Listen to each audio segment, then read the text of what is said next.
his interview today. Yeah. We played bad. Like, you don't hear them be They that were in the honest with doldrums, themselves. man. Yeah, I mean, they lacked ideas, they lacked cohesion, they lacked firepower. They managed to basically patch themselves up. This was like releasing a nursed bird back into the wild, and they were taking its first tentative flaps of its formerly broken wing. Is this going to be the Titan we see moving forward? Probably not. They'll probably try and make more tweaks, more changes. Remains to be seen if it's going to be for the better or not. Okay, and on the other side of the coin, we do have the reigning champs, and we do have Taz, and he's standing by with Pat for a post-game interview. Take it away, Pat. Thank you so much, Scoots. Indeed, I'm here with Taz, the in-game leader of the team. Moving on to the grand finals of the playoffs tonight to face the winner of the next game, which is Conquest versus mousesports. Incredible gameplay. You guys started out on Train, and initially it looked a little bit scary for your team on Train. What was going on during the first half? We didn't hit our shots. Like, we actually played perfectly against them. Like, we knew how they like to play, but we couldn't actually execute even if the tactic was good. So we just came back to standard, and we just started to wait for them for the mistakes, and it paid out. We had the ups, and the ups did a great job. It seemed like Titan was playing a lot more aggressively, pushing out of Ivy. Something that looks a lot like it's a play out of your playbook. How did you guys counter that? I saw Pasha like coming up big, scoring 2 Ks right there. I think it's about the guys on the alley, about Bialy and Pasha. They've been playing there for so long, so they know how to actually counter certain plays from other teams. So I'm never scared about the alley, whatever the opponent's trying to do. Maybe if they would put like 4 guys, it will be a bit harder, but then we have other sides of the map to play with. All right, and then of course you switch sides. CT side was absolutely solid. I mean, it looked like it was airtight. You only dropped a couple of rounds. Was there anything special going on? I don't think so. I mean, we just played a good CT side, but I think we lost the pistol again, so we are not really helping ourselves. So we need to work on our pistols, especially on the sides which are a lot stronger than, you know, like on cobblestone. It doesn't really matter if you win a pistol as CT or T. But on Train, if you win pistol as CT, you really have a huge advantage. Yeah. It seemed like pistol rounds were a real problem. I think you guys only won like one pistol round through the whole series. Going into Cobble right there, very back and forth. I mean, the first half looked like pretty standard Counter-Strike, and then you switched over to the second half, and it was just a story of eco rounds and force buys going back and forth. Both teams' economy was in shambles. What was going through your mind? We forgot tactics. Like, I was calling strats, and we just didn't remember correctly what to do, how to draw smokes and shit. Sorry, it's Famisha. Fuck. So actually, we forgot the smokes, and that's why we lost a couple rounds. So it was really, really annoying. Yeah. Oh, I bet. So was that more of a communication issue, or just you know, basic mistakes? Basically, we just forgot the nades, man. We just forgot them. Wow, that's frustrating. Either way, you took the victory. You're moving on to the championship grand finals, exactly where you were last time you were here at the MLG Arena.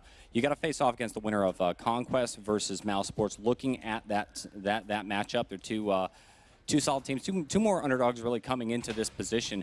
Who do you think you're going to have to face? Well, I don't think that mousesports is the underdog.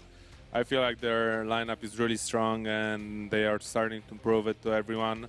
And I expect them to beat Conquest, but on the other hand, I think Conquest will feel a lot better against mousesports than any other team, because they might not respect mousesports, and it's a lot better for USA teams when they don't really respect and know other teams. So they can have a shot on winning. Awesome. Well, congratulations, guys. We're going to go to a quick break. This is Taz, Virtus Pro, on to the championship. Stay tuned. We're going to have Conquest versus mousesports in just a few.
All right, folks, it is time. Our second and final semifinal. We've got the underdogs, the North American Last Hope, Conquest, played out of their minds last night, taking on mousesports, which again has had a rock-solid tournament run. You know, they didn't do so well in Romania, but they've 2-0'd both their opponents to get here. They 2-0'd Navi, and then they 2-0'd Luminosity as well, and they're sitting on the top. Obviously, Conquest, much tougher run. They start out losing to Virtus Pro 0-2, drop down, though, and 2-0 Liquid. And then last night, 2-1 crazy set of maps against Dignitas to get them into the semifinals. I mean, you've got to start with mousesports have almost been unfairly represented in this tournament, not through any fault of their own, just because we haven't had them on stream in the 2 games, 2-0. Yeah, so they've actually not lost a map yet, guys. They're rolling through. They've beaten the guys who were in the second place at the major, Navi. So there should probably be more hype behind them than we've been able to give them so far. But hey, now they're against a team who's coming in really hot, who's exciting, who've been able to do things we didn't expect. If they can have a really impressive performance here, now they can go into the final and go up against VP, and it won't just be like, oh, and who's playing VP, the team we haven't seen. So I think mousesports will get their chance now to show us what they can. I mean, let's be real. This team should be performing way better than it is. If you just look at it on paper, you don't have to be a genius to realize. So obviously, right, again, starting from the left, Nex. Now, Nex is this guy who's like really burst onto the scene since he came into the mousesports lineup. He was always good, but now he's really good. And if he can find the level of consistency, this is a great one-bullet rifler. There was even talk about him being the new kind of like kid on the block in Europe, but he's also good with a deagle. I mean, just his one-bullet aim is sick. This is a really, really, really good player, but he's had a bit of a plateau after that arrival. That's always the kind of, it's like second album syndrome, you know? You've had that explosive debut, everyone's hyped, they all want to see what your second album's going to be. Is it going to suck or is it going to be killer, you know? And that's the phase he's at in his career right now. Next to him, you've got Nico. He was famously on the bench for ages while they were trying to make Spiddy work and could he fit in the team. Now, and loads of teams wanted Nico. He was loaned out to Gamers 2. He went to the Game of Paradise qualifiers, dropped like 30 bombs for them, was going absolutely ham, absolutely sick. Mousesports were like, yeah, but we ain't selling them. We're never selling them. And you think about the buying power that Gamers 2, obviously then formerly Kingwin, had at that time. They wanted him. Mousesports were saying, no, there's a place for him here. Now he's off the bench in the starting lineup, and he is the real explosive phenom for the team. He does ridiculous things with ridiculous regularity. In the middle, you've got Gobby, one of the legendary in-game leaders from 1.6. You talk to any of the 1.6 veterans, we've still got playing now, they all say, his teams were the ones we never wanted to play against because they just had this tactical level we really had to work super hard to overcome. Then you've got Dennis. Dennis is kind of like almost like the water carrier in the team. Really good player in his own right, but you know can be a little bit inconsistent. But he's got to do all the unpopular things. You know, he's like the guy that basically gets the positions no one else wants to play in the team. So he's kind of like the glue that holds it all together. If he has a good game, you can say that mousesports are going to perform. And then the final player, Chris J. Absolutely, you know, in the past was derided for not being a big LAN performer. That hasn't been true for such a long period of time now. I almost feel bad bringing it up because this is a guy who he's been turning up regularly. He makes incredible AWP shots all of the time at LAN. He's been one of the more consistent players in the team while they've had this weird mini slump. And also, got to be said, probably is the best scout player in Europe. So as a secondary weapon on those eco rounds, he can tag 2 or 3 players and let his team do the rest. So this is what I mean when I say mousesports. They're an incredible team on paper. It just hasn't been working out for them. And I'm struggling to explain why that is. Well, I mean, the thing is, when you look at them on paper, the old mousesports problem was they relied so heavily on the tactics. They had to have Gobby outread the opponent, get some really sick tactical insight as to we're going to hit this site in this particular way. It had to be that, or they were never going to beat a top team. Because, okay, Nex was really sick. Chris J was always variable, though. You can never rely that he'd be like a star player. Sometimes he'd have an off game because it's just his style of play is so volatile in terms of his AWPing. It's so aggressive, so risk-taking. So when he had those games that weren't working out, it wasn't going to be good for them. The thing is, on paper, you bring in Nico. Nico's been playing better than Nex has. He's the star of the team at the moment. So you think, right, if you've got Nico and Nex as stars, game in and game out, now if you add in the games where Chris J is hot, now we're going to have a lot of firepower. Then we add in the tactics. Great, it's all going to be great. Like, on paper, it's looking like you've got a super team here. Problem is, actually, as Nico's become the star, Nex has had some times, especially in the major, where he didn't perform. He didn't play up to that level. Chris J's been good, but then bringing in Nico has meant now they're talking in German as much. Now it's shifting to English. So now they've lost a little bit of the tactical prowess. So they've gotten better in some areas, they've lost a little in others, and the last couple of tournaments have been the process of figuring out how do we like reform a new identity, because it can't be the old mouse identity with the pure German strats, and it can't just be relying on Nex. We've got to work in Nex and Nico, so they're still figuring it out, but this tournament seems so far like the one where they have figured it out. They haven't lost the map, and so now they're starting to look dangerous. They're starting to build up to where if they could reach the final, maybe they can give VP a good runner for the money. Yeah, haven't lost the map and had a tough run. Yeah. Other side of the coin, obviously their opponent will be Conquest. Let's go ahead and take a look at their roster. And again, walk us through this one, Duncan.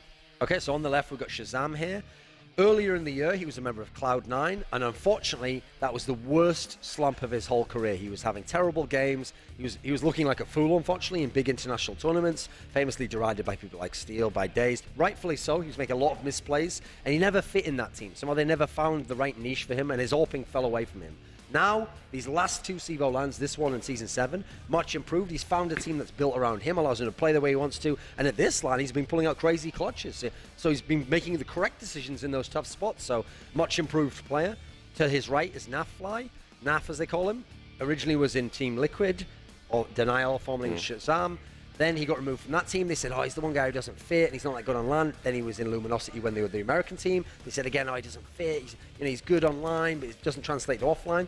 I've seen the last few tournaments, from the World Championship onwards, when we were in Serbia, when we split for Canada, to this tournament now. He's an explosive player. He's kind of a Chris J type play. He picks up the AWP, he's explosive, but you'll never know that he's always going to get the certain kills, so he's more of the X factor for this team, I think. The guy in the middle, Daps, in-game leader, formerly in-game leader of Denial, before they got Adrenaline as the full-time caller. He's a guy where individually, he's never going to blow you away. I mean, look at his plus-minus, he's minus 57. He's going to have his issues there. But he is a guy where he understands the teammates he's playing with, and he has a sense for what they need in terms of tactics and that sort of thing. Then you go to second from the right here is Stanislaw. He's a guy where, actually yesterday, I made an error. I said he used to be called Rix. That's a different player who played for the same team, Tempo Storm. Sometimes you've got to throw those Hail Marys in, but... It was 16 hours into a long day. Yeah. He's a guy, though, where he had his breakout line at the last tournament, the last CEVO season, in that Tempo Storm team. He's played pretty decently in this one. Obviously not a star to the capability of Shazam, Nafly. Then you've got the guy who is the underrated guy, I think, in this team, Rush. He's the player where, when he was playing with Roka in that Elevate team, they came to face it. They gave, actually, I think it was Na'Vi, they gave a run for their money. They played in the Na'Vi VP TSM group. They actually didn't do that badly. They didn't obviously went out in last place, but they had maps where they were competitive there. He was one of the reasons why we saw him winning a number of clutches yesterday against Dignitas on Train. He was quite impressive there. So he's been one of the guys who's kind of quietly built a rep for himself, I think. And when you look at this team, ultimately, it still does live and die by Shazam. If he has really good games, they're going to be in with a chance. If he doesn't, if he falters in any way, it's going to be hard against top European competition, I think. Yeah, and again, I think, a lot of the big, well-traveled teams that have been playing together for a while will kind of dismiss a crowd in the sense of it doesn't hype them up and it doesn't make them nervous if they're losing, right?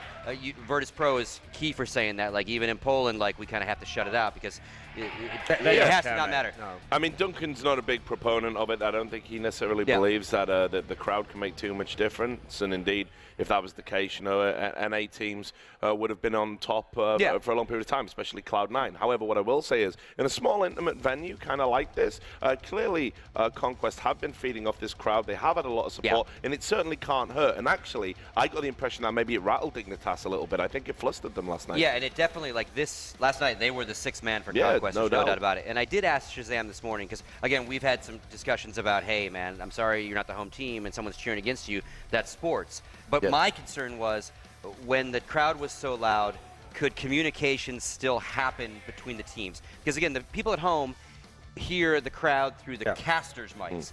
Totally different mics, built differently. They grab more sound. They're built to be broadcaster mics. So I said to Shazam, I know you were winning, you were excited, and they did hype them up. But when they were cheering and losing their minds, could you guys still hear each other? And again, these guys are wearing in-ear buds, then they're wearing headsets with white noise in them. And they said, absolutely, we could still communicate. Of course. So again, I think, like you said, it did rattle Dignitas. Not that they couldn't communicate, but that it was so loud against them. Well, I don't think you were expecting that, especially like 1 a.m. You're in a must-win game to stay at the tournament, right? And, you're playing here against a team that nobody knows anything about. You're not expecting to see a real vociferous passionate Yep. crowd, like really going ham for it, and then and you're the favorites, right? Here they Like, are. and you're sat there. Obviously, it's, I think it got into Dignitas's heads a little bit. I think it shook them. The difference is that going to happen with a team like mousesports?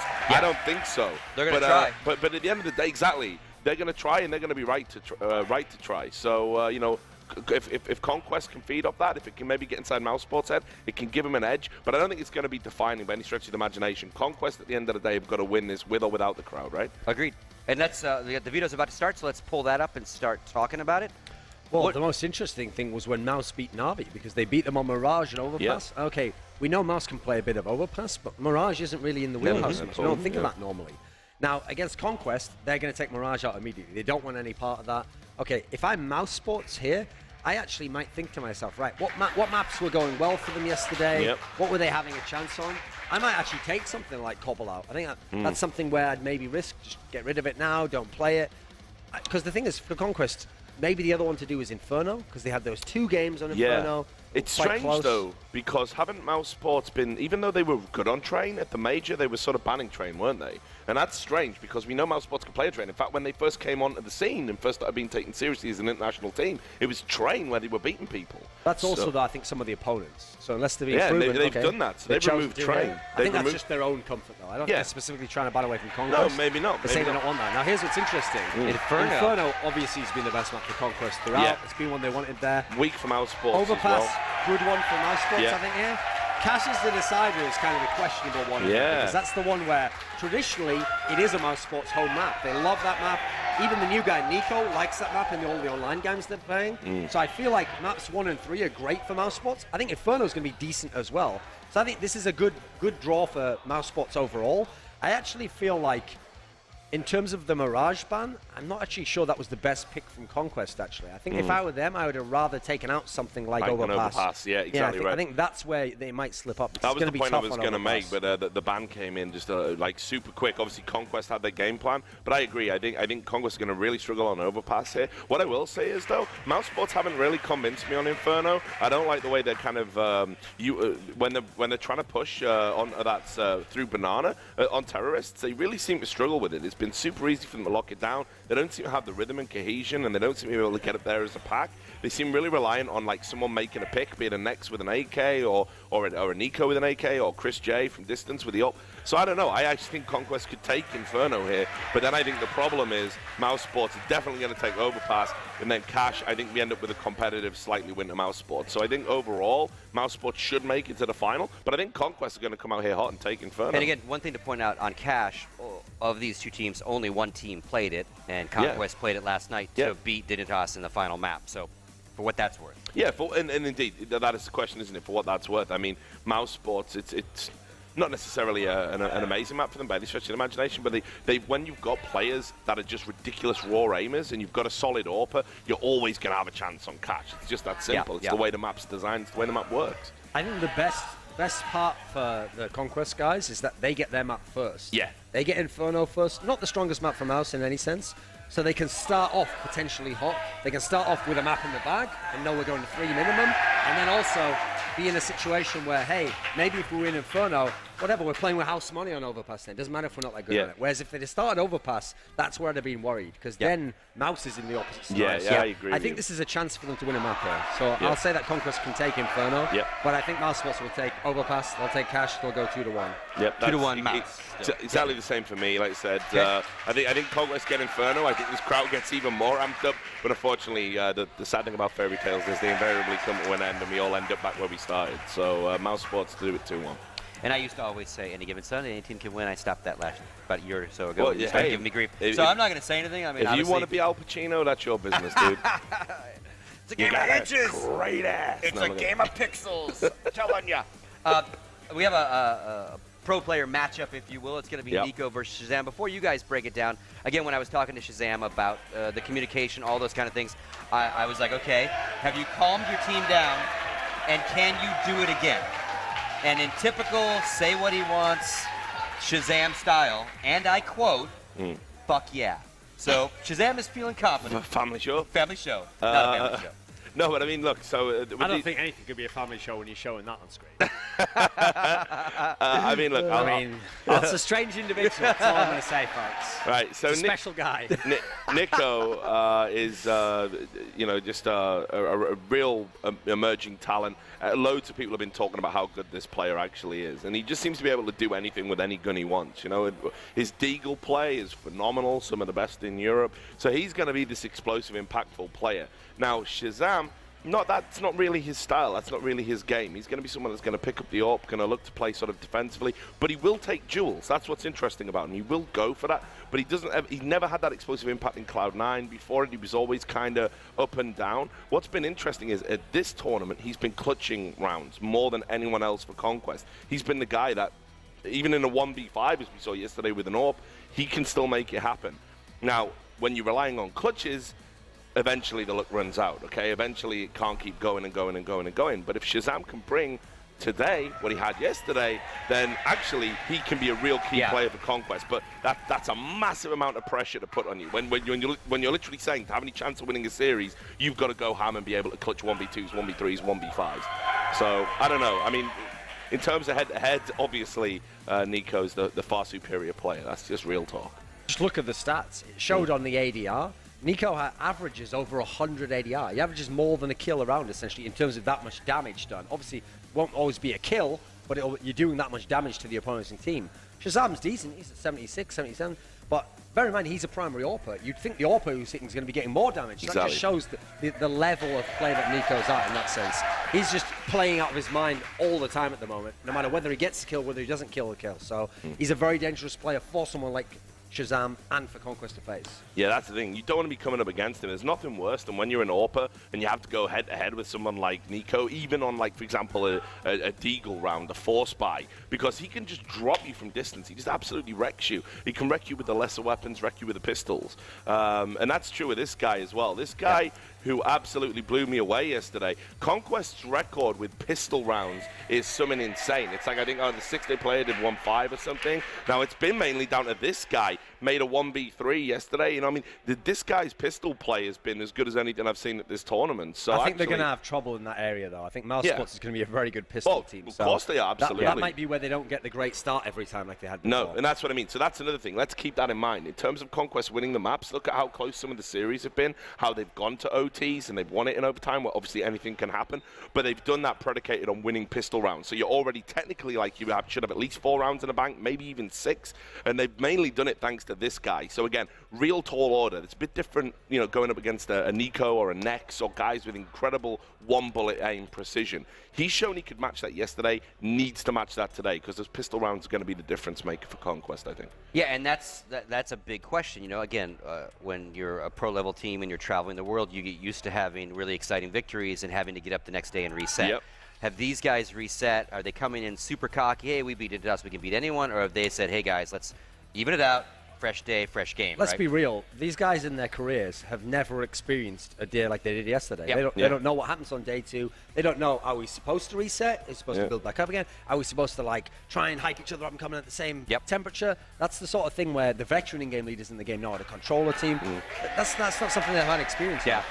And understandably so. Yep. And then the next guy we want to talk about a little bit is Dennis. So let's go ahead and bring up those stats. Well, it's like I said, unfortunately, he's a very, very good player and has been since he's been part of this mousesports lineup. Now, the reality is, though, everyone else has such a clearly defined role. He's in that sort of personal hell of having to almost be the support player in a way, although I'm loath to use that term because that doesn't really describe what he does. He is capable of making frags. He is capable of holding sites. For example, on Dust 2, he's very good with his long holds. He can contribute on the scoreboard.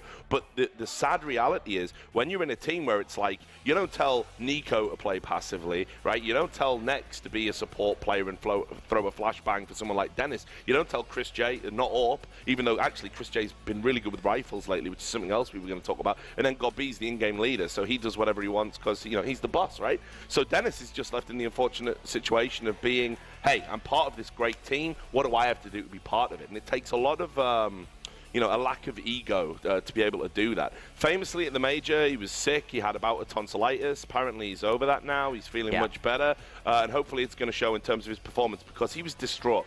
He actually felt that he cost his team dearly at the major just by being sick. So a horrible position to be in when you're feeling that emotional. But he seems to put those demons to bed out here. He's playing really, really well. So, he's not just an also-ran in this team. He makes a very distinct contribution. And speaking of the major, the only team they lost maps to at the major was G2. Yeah. Right, and obviously you look we at saw the run how they phenomenal had, they right? played. Yeah, exactly. They stopped Virtus' plow. Yep.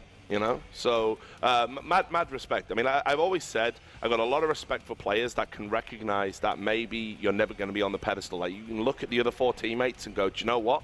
I'm going to have to be the 5th man. I'm going to have to be the 5th Beetle here. You know what I mean? Yep. MBK does it in Envious. So he's in very good company in that sense. Well, and it's also the problem that we have in North America. No one wants to be that guy. Exactly. Everyone wants to be the star. Everyone wants to be the top fragger. And nowadays, someone has to do those roles. No one wants support, to play in whatever goal, you want. right? It's team game, right? Yeah. You had a point. Yeah, I mean, one of the problems someone like Dennis has had as well is he's played most of his career with the comfort of having people he's had as teammates for a long time, German lineups for a long time. Now he's actually been thrown into kind of an unusual circumstance. Okay, someone like God B, he's had leading in English before. He's had Alu, he's had those other players in the lineup. Yep. People like Nex and Dennis, they've played their careers in these German teams that are the German style of play and the same core teammates around them. So you take out Speedy, yes, and obviously Nico's a massive upgrade to Speedy, but you're taking away comfort there. You're taking away a base of, I know what this guy's going to do, I know how to help him. He knows how to help someone like Nex. Now Nex's support structure is taken away as well. Now Dennis is basically his only support structure. God B wasn't playing with them until this year. So you can see how it's actually put a lot of pressure on Dennis's shoulders unknowingly in terms of the position he's in now, because he's very much outside of his comfort zone in this team. So I feel like that's one of the reasons he struggled a bit more. He would actually kind of occasionally be the 3rd best player in the old team. So I think that's why it's taken away from him in that sense. But when you're surrounded by this much talent, there's no need to have an ego about it. You don't ever have to be the great player in the team. You're not going to be, you don't have to either. You just have to play a workman role and let those guys be stars and set them up to be stars. And if you do so, forget all the playing German style players. Play your own style. Play the mousesports style and have Nico be a star, even though he's this guy from Bosnia. Who cares? You'll set the team up and it'll be better than the old team was. And then the next guy we want to highlight is Rush, my favorite rock band. So he's picked a really good name for himself. Go ahead and walk us through Rush.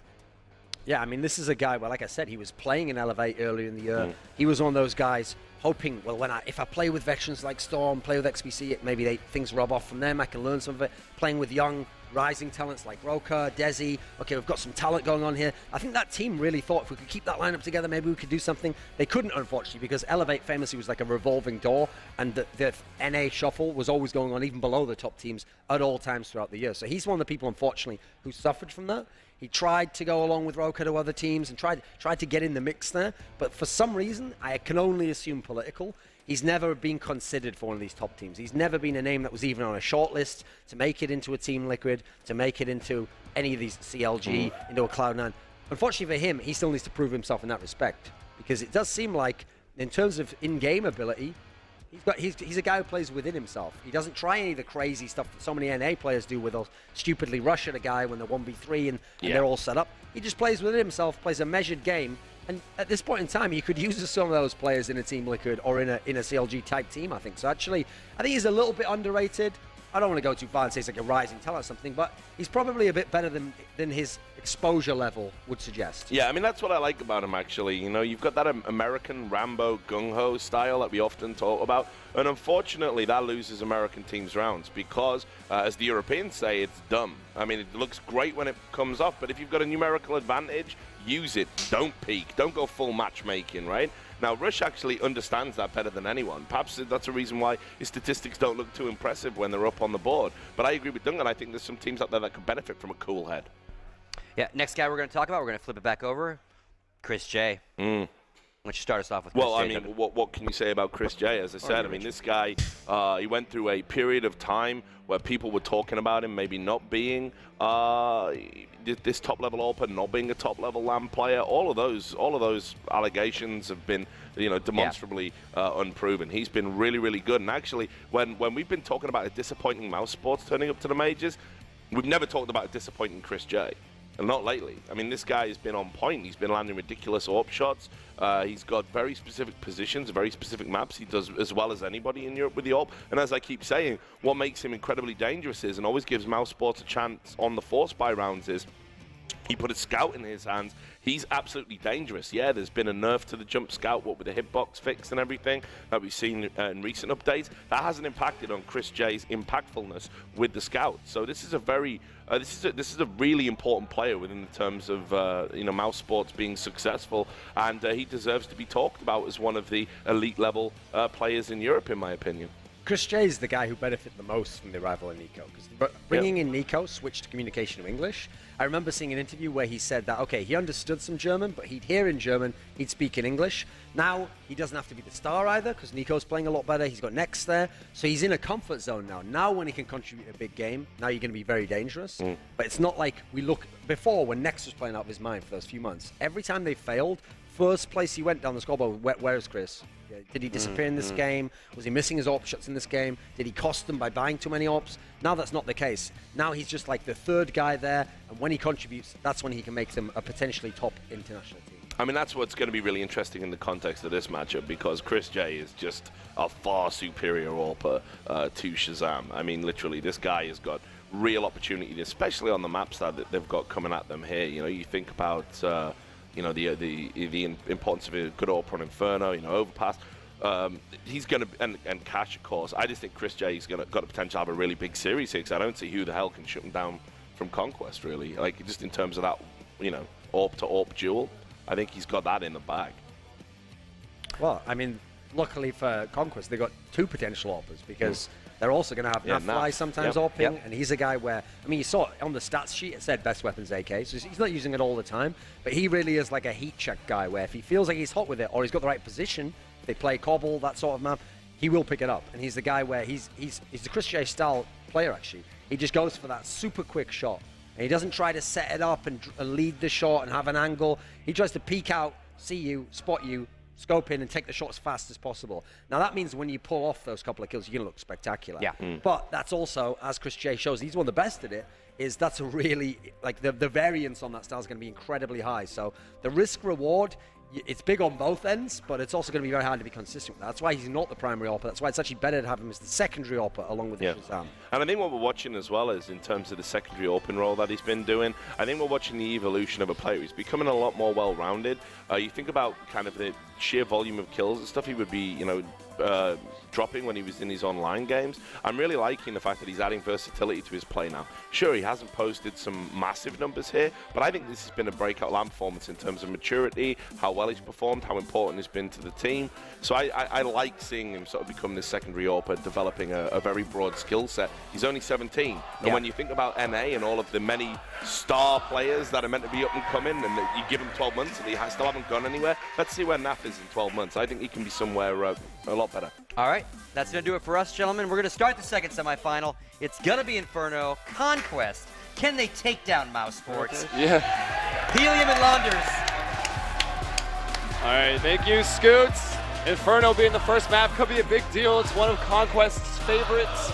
Mousesports, of course, no slouches on this map either, Launder. Do you believe? The crowd certainly believes. Okay, all right. Right, and we'll take the poll. Who wants Mousesports to take this series and go to the finals? A few claps. We got one guy's clapping pretty hard. I mean, I'm clapping myself. What about Conquest? No? Okay. There we go. Rush with the nade up banana. It's going to be Nico. He takes half damage from that nade, but he does find a headshot onto Stanislaw. He's going to fall into the sandbags. Dennis now going to peek out. He's got 4 people stuck in the columns. Dennis, 2 headshots. Rush answers back with 1 more, but they're left in a 2 versus 4, and 2 people still in the B site. That'll be Nico and Nex. No, either side is pretty hard to take. We have 2 on B. We have 2 Conquest players all the way pushed up in B, and Nex, after 1 peek, receives the safety wall. They can ask for a rotate. Naf is going to put the pressure on him, hits him with a flying headshot. The Naf flying headshot. Oh, this pillar impossible to spam. Yeah, especially with a USP. So Rush wants to get some kills.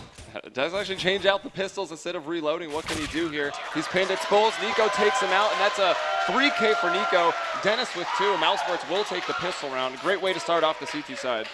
Yeah, huge round from mousesports. And you know what was interesting about last night was Conquest were able to win 5 out of 6 pistol rounds. They looked actually fantastic on their pistol rounds. But mousesports, we see them win just pretty much every pistol round that they play against any team. They're extremely good with them. And I think it has to do with the fact that they do have Nico next and Chris J. Chris J being so good with an op, and we always see oppers be so good at pistoling. And him being world class, I think, adds to that. Now, Natfly's going to be working up mid. Chris actually might take the damage here. Not enough, though, however. Yeah, Chris with that auto shotgun. He's living by the motto that you got to spend money to make money. So there's one $900 kill, as I'm sure on the CT side he'll want to get out to that op very quickly, and the shotgun could facilitate that. But Shazam opening up top of middle, taking that kill onto Gabi, and they are wrapping onto A. Chris J still holding fast here on that column. Next with the MP9 turns, but will fall to Daps. 2-on-3 right now. Conquest still trying to do what they can to get into the A site, but here's Chris J with a 3rd kill for $900. He's making so much money. Daps over the default box. He's all alone, 1 versus 3. At least all the players are in front of him, but it's Dennis. Cuts him down with the P90. Yeah. They made it slightly expensive. Conquest were able to open up top mid, but Chris J, off the back of that auto shot, he grabbed so much money off of Conquest there. He's up to 6K already. I mean, he's not going to pick up that op because they know they're going to go up against a Glock save. All he's going to do is try to farm some more so that next round he's going to be fully ready to have op armor nades and have some money left over. Yeah, no matter what, even if he dies on this round, he'll have enough for the op and the nades going into the next one with that $27 he picked up off those frags. $27. Yeah, it's a lot of double bubbles. $27. He was up to 5,400 on this round, and there's the MP9 doing what it does. Just mowing down the terrorists with these Glocks, no armor. It's tough for them. That Molotov dissipates, and the smoke goes down. Nico even shooting through it, and the wagon takes down Stan, so it's Rush. Goes for the P250. Inferno's not an easy map to get a plant on a rifle round, on an eco round. That's one of the other reasons that it makes it so CT-sided, is that you can't even get money to buy quite often. I guess the one saving grace for a terrorist is, I mean, you do need nades, but you can go on a light buy. There's a lot of forward aggressive control that you can take with just a nice pop flash, top banana, grab car, or work apps with just like a single Molotov for bedroom and a double peek in the stairs. And look for Conquest to look to take map control early on. When we saw them play cash, they kind of avoided going for full executes right away. They instead try to fight for map control every single round, play with that patience, realizing that if you have really good parts, you don't want to waste them all in a single flash execute and risk getting blind and mollied and so on. All right, and going into the first rifle round, mousesports having the confidence to keep up the shotgun and the SMG. Gabi with the P90. He'll just be playing Arch right now, and Chris J. I mean, where are you going to go with the shotgun? Of course, it's going to be into the apartments, the most close quarter position on the map. Daps is looking to work his way up. Does spot next, wants to go peek out, but it's Chris J with the headshot with the XM. So 5 versus 4 right now. What can Conquest do? You know, what's really ironic about that spot is that he went up to Abs by himself to see what he would find, but since no one was there to trade, there was no trade made. It could have been 4v4 in that situation. If they had someone jumping up on Abs to take Nex's attention away, maybe Chris goes down, maybe Nex goes down, but instead they just lose a man for free. But what was really ironic was that double hull setup can often result in just 2 terrorists going down, and I don't think you would go there if you expected to see 2 CTs. Dan was pretty close to that shot, but Nico is quicker out at dark. Brings down Stan. Dennis peeking over the coils. Finds Shazam. It's Rush alone on the T-stairs. I think he hears those footsteps of Nex. Light post almost ruining that spray down. He'll find the kill on to Nex. That was Chris J that peeked at middle, who now has an AK, so he's traded out for that since his comrade has fallen.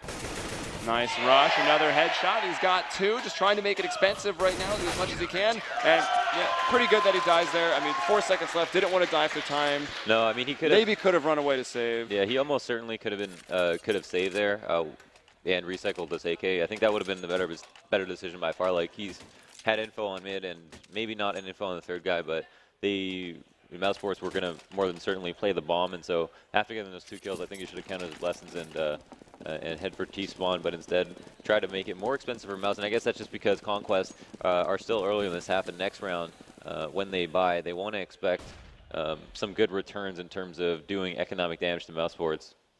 So it looks like with Conquest setting up in Banana, they've got one smoke. It's going out now. It's going to land right next to Dennis. That'll block off CT. A flash on Daps and a flash on Nap. So we know that those will be used. And there they go over. They're going to have to charge through the Molotov. It gets extinguished, actually. And that was a smoke coming over from Arch. So that backfired. Miscommunication from mousesports. Stan opening it up. Brings down Nico. Dennis getting over to the Garden will find Stan. So mousesports, the CTs still have that construction guard in control. The bomb goes down. That's really all Conquest wanted to do here. Maybe they can get more from it. They're low, but it's 3-on-3. Gob B finds one. Will he find a second? He does. Napfly at second oranges goes down. It's up to Daps. 1 versus 3. Costs some more damage. Can't get it done. Mousesports win another round. Yeah, nice cleanup. They end up breaking into the site. It was really nice to grab a smoke just for the Molotov that was thrown down to help him do extra damage, and a good flashover also pushed our player off schools, which rendered him useless pretty much. Gob ended up cleaning up for his team. That was good. But Conquest got that plant, and because they were saving, here you go, the Let's Go Conquest chant, because they're going to have one of their first full buys of the half. A little bit of money left over, and I'd like to see them not simply walk into apps by themselves, for example. Like, do everything in kind of a buddy system to make sure they can trade. Going 1-for-1 should be their strategy at this moment, unless they want to take something fast. Oh, they are. There's Chris J at Arch, still just on the AK for now. Finds one, lights up another actually. Shazam to half HP, but Shazam comes back at him, gets the kill. Gob B gets one, but Stan is there. Gob with a second. And it's just Stan. He's been spotted. They know he's over there under the porch. He's going to work up, and clearing that pit can be one of the hardest things to do. And yep, Gob B hanging out in the back of it by the benches. Finds a triple kill. So big defense on the porch side from Gob. Yeah, big round from Gob. And what do you do when Gob is fragging, when you have so many other star players on the team? mousesports off to a 6-0 lead. Conquest, this is their favorite map. I mean, they took Virtus Pro to OT. You could say they would be considered favorites versus either of these teams in this matchup. And so the fact that mousesports are doing this versus them, I think, says a lot. Though they were also afforded the opportunity to watch a demo of them playing Inferno, which I'm sure this is a team that you might not prepare for going to this tournament now, but you see them in the semifinals and you wonder how they got there. And part of the reason was by being so tenacious and having a pretty good map pool. A bit of a gap there in the smoke as Shazam will creep up middle. He's got Chris J next, waiting at Arch if he decides to go any further. And no one's actually behind Shazam. He slides over to the top of mid, and it'll be Rush to help out from Boiler. Rush and Daps working up in the apartments. So Daps not going alone this time, because that certainly backfired a little earlier on. And it is just going to be Napfly in the base of middle, base of Banana, making sure they don't get flanked. Here come the flashes and the charge through the smoke. Nex is very, very blind. Will they spot him out in time? They do. Shazam gets it. Gombi did find Rush, and another one. Just at a 3K last round. He's got at least a 2 here. Daps can't get the kill on Chris J. And Gombi finally taken out of the round. 2 versus 3. Conquest. Not quite in the sight yet. Through the spammable box. Naf gets one. But Dennis and Nico are quick to clean it up.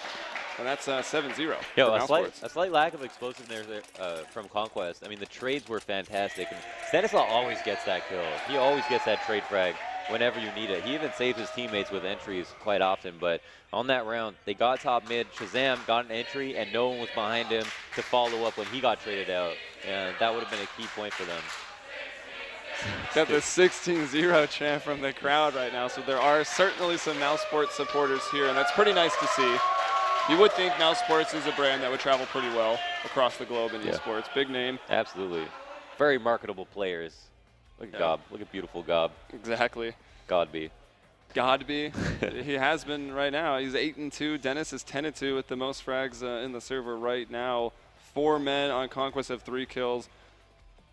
Daps on the 1. So even as a unit, you know, they need to do a bit more. Yeah. So they were afforded apps control there, right? They took it with 2 players. That was good. They didn't actually see anyone to try and trade up, but they had map control. I think these longer rounds for Conquest will most likely work out better if they're able to fight for top Banana or apps control. Ultimately, you know, mousesports are going to be favored on this map. This is a map they have better practice on in general. But if Conquest, on top of being able to hit their shots, have better spacing when they want to execute, I think we'll have a lot better time taking a site like A, which Inferno A is one of the hardest sites in the game to take. All right, so there was a quick little pause there by Conquest, but we're ready to go. We're back in it into round 8. The max bonus, so Conquest with enough to buy up again. Just the Tech 9 on Daps. He will go for some more of that utility. Shazam going to get the... oh, that was actually just a flash to the top of middle. So not smoked off by either team yet. Nico trying to work his way down to the base of Banana. He seems very prepared for this boost. He sees that smoke. He knows what they want to do, and that's a beautiful frag from Nico, completely outplaying the stand there. Nap somehow, he's very fortunate to have got that trade kill. Nico's the man who, you know what he's going to do, and he's still going to kill you. And Dennis, even in between the columns, he goes down. Naf with 2 great frags to get something going for Conquest. Chris J with the op. Willie just shut down everything they're working with. He misses that no-scope. Shazam's there for the trade out on Rush. 3-on-2. First time the Conquest has had the man advantage. Now just one man. It's Gob B. He'll have to get another triple kill, but they know where he is. Gob B is at A, so hey, let's go over to B. Yeah, you know, he's using his utility here, but I think he's almost going to put himself in a position to save being at half HP. The only thing that he has going for him, even if he wanted to go for this and plan on losing, was that he could make this round expensive, and it would be very, very expensive. We would see Galil buy his next round from Conquest, which would be an absolute disaster. And there's the card speed. No players from Conquest go down. Great cleanup overall. They put a round on the board. And wanted to look at the last couple rounds.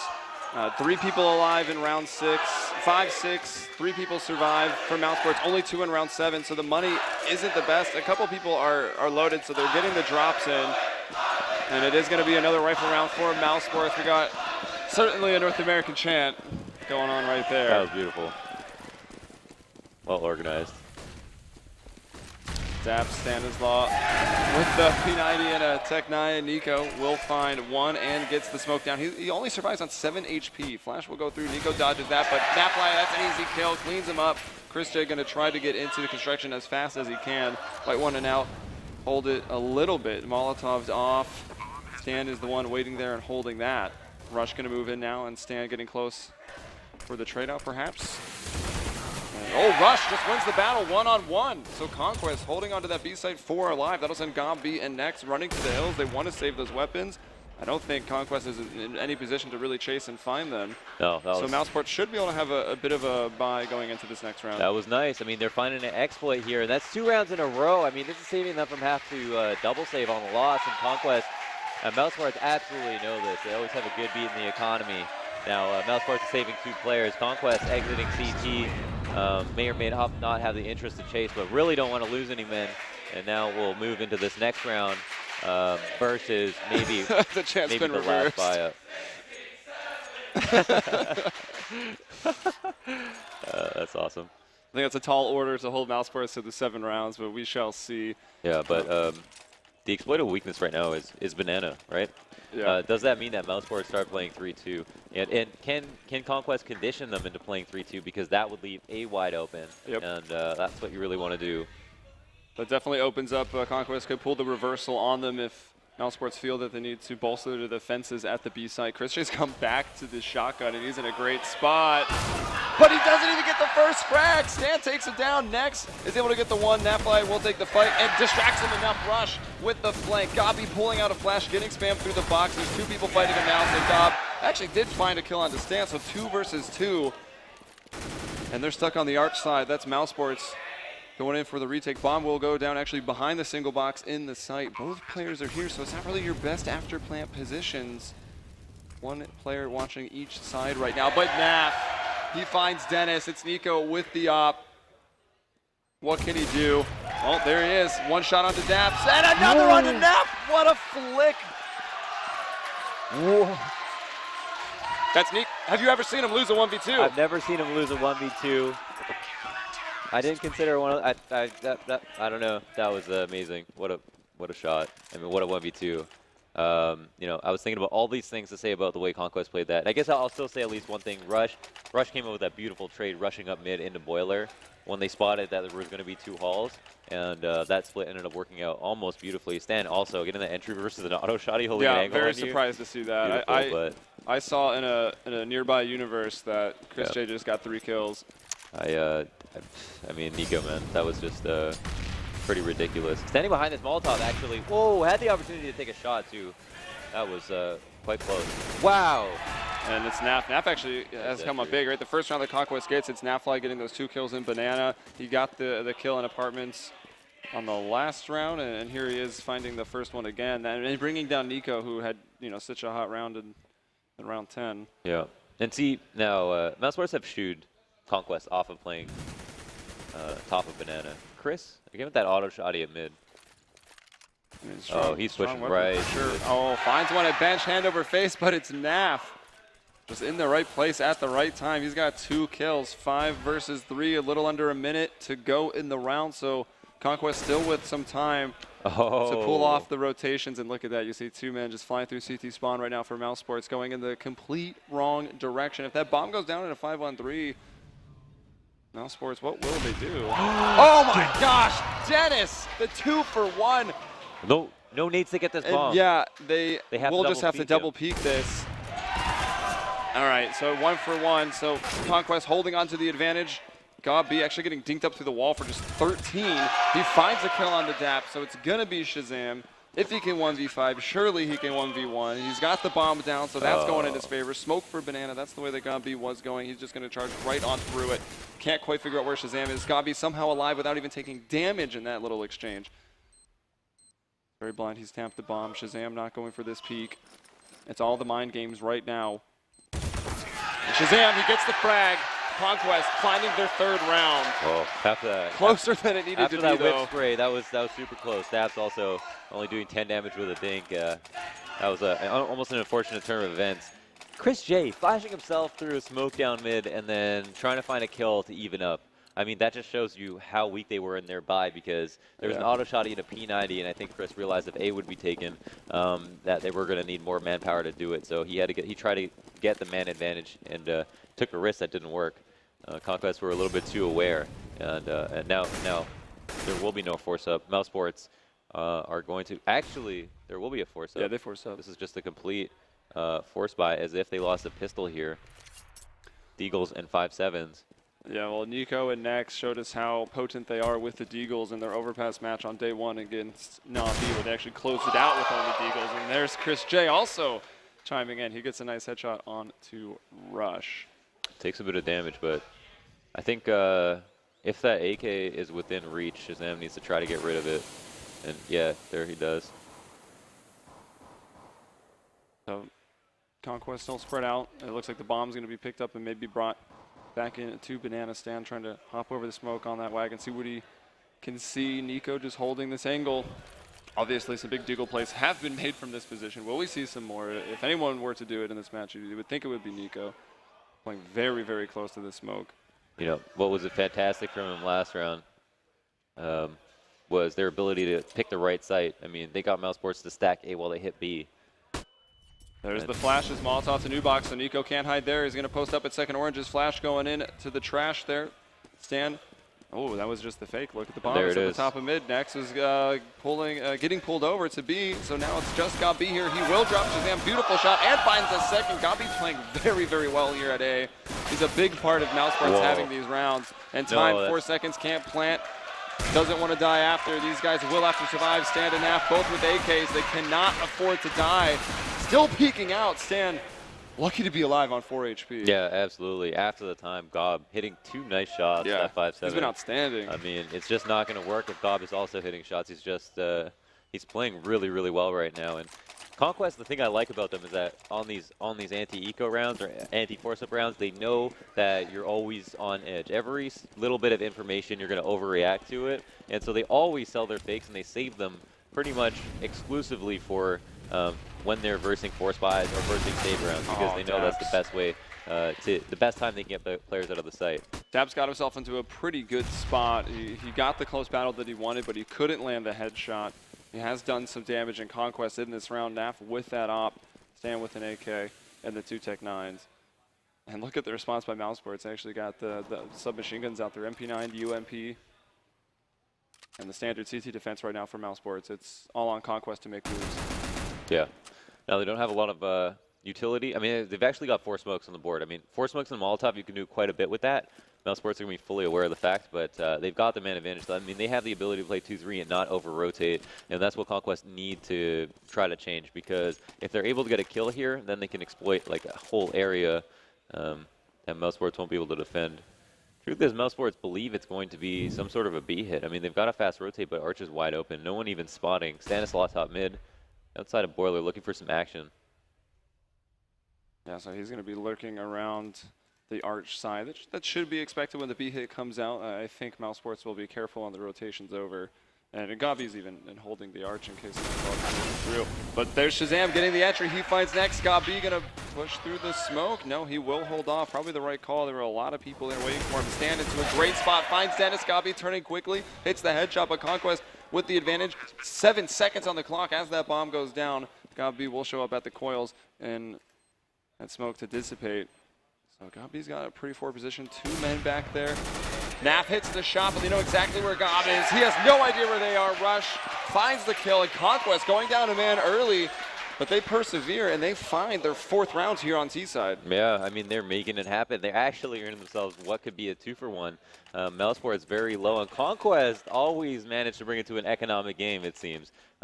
They continue to keep it competitive, find new ways to open up rounds, almost never go on full-on loss streaks, apart from if it starts at the beginning of the game, because that's the easiest way to do it, the pistol, the first rifle, and then the 2-for-1s that follow. Yeah, Nico with the Deagle, always been so good with it. Yep, those Deagles from mousesports have been huge this tournament. Bringing down Stan.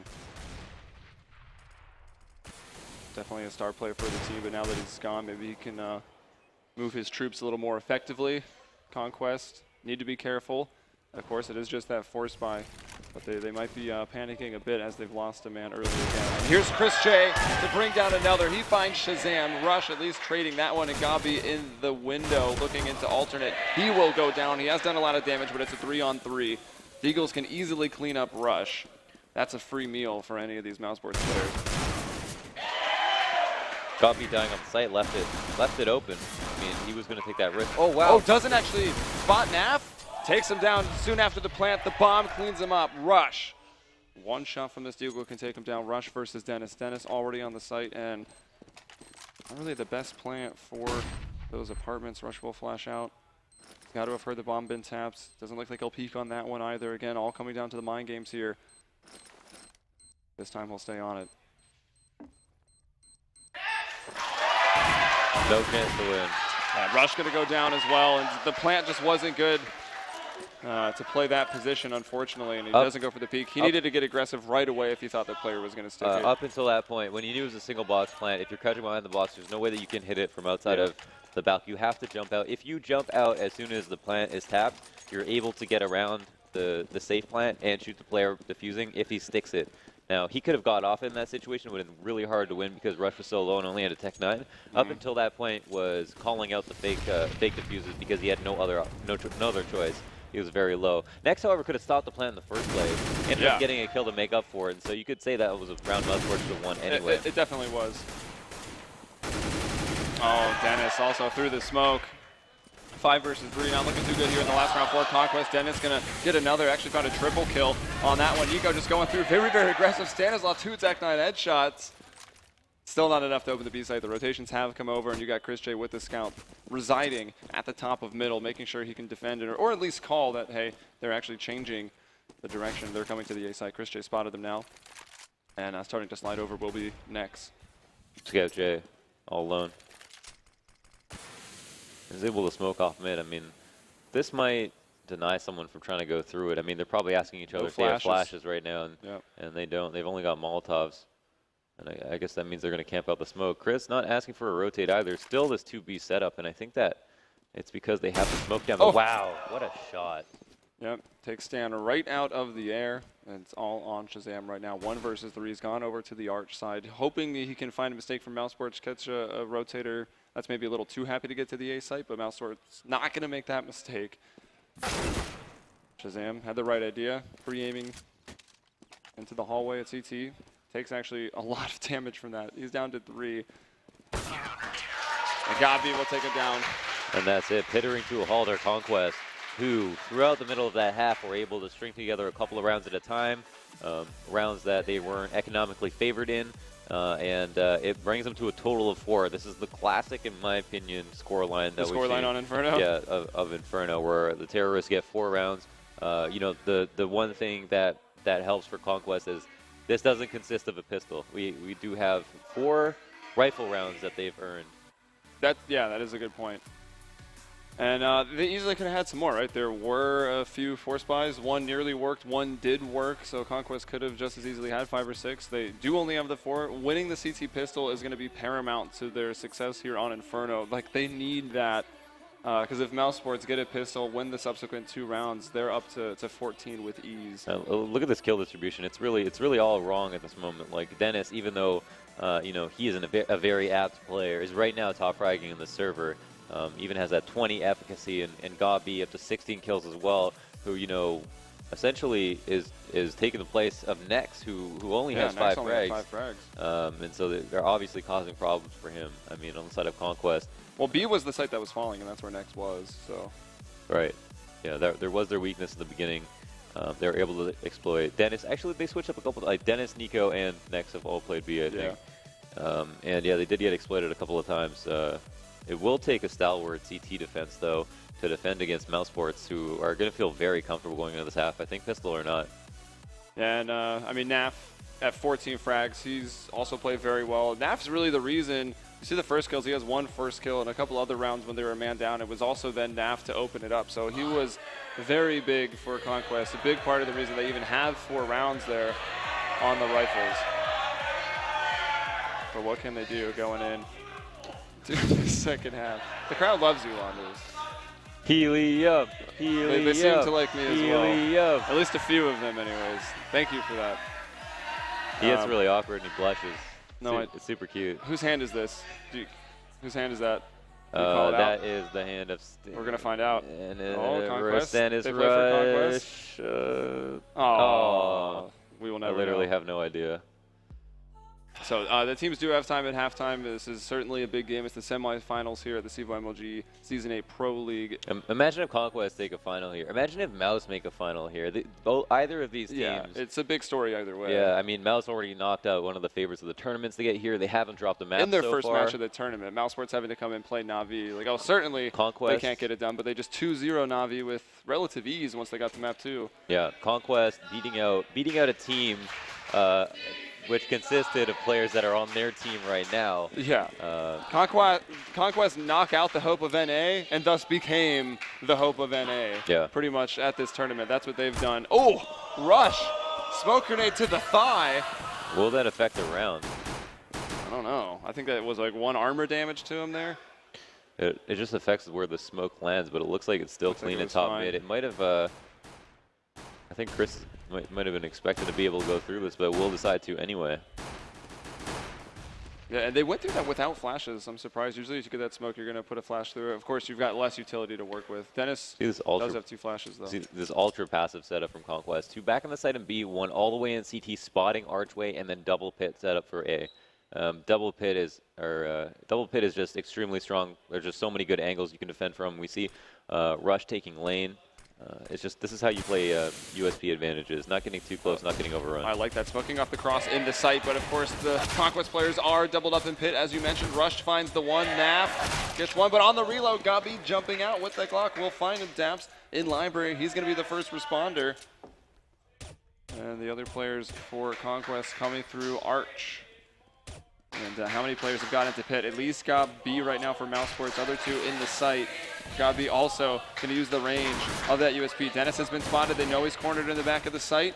Daps will take down Chris J. Dennis still going to fight for his life. What can he do? He goes down to Daps. It's just Gabi.